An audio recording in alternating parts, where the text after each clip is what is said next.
Kai Soto pumuntos ng 16 points, 14 rebounds, 2 assists at 2 blocks. Panalo ang Yokohama 84 points. Toyama 64. Talaga nagpakita ng mala TSF talaga at kumpiyansa ng ating kababayan na si Kai Soto. Talagang nagkaroon ng magic wand ang coach Tim Con kung paano niya minotivate ang ating kababayan na si Kai Soto at napakasipag na talagang maglaro at tuloy-tuloy na ang kanyang kumpiyansa at talagang puro dakdak pasa ang kanyang pinagagawa at malaki ang naitutulong sa teammate at marunong na talagang pumesto at napakalakas na ng katawan.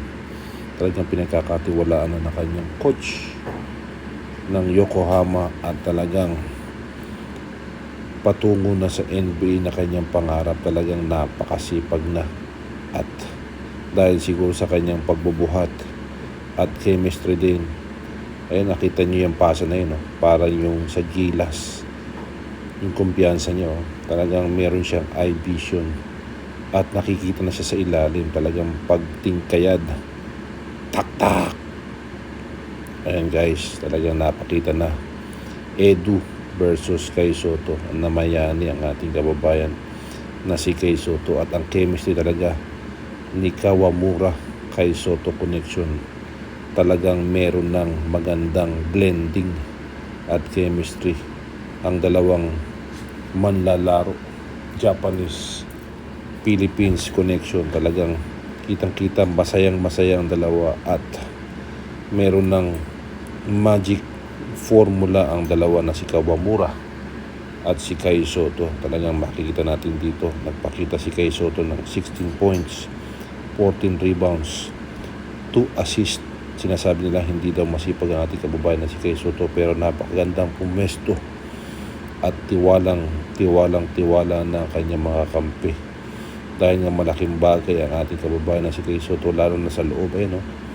Kawamura Kai Soto connection. Alam nilang gamitin ang isa't isa at alam nilang ihagis ang bola dahil walang ibang gagawin si Kai Soto kundi isalaksak ang bola sa ring.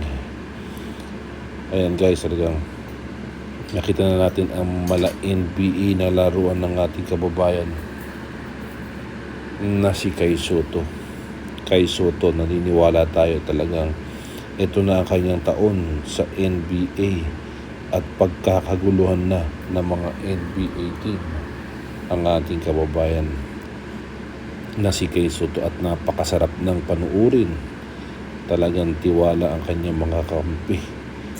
Talagang malaking porsyento sa free throw. Abangan.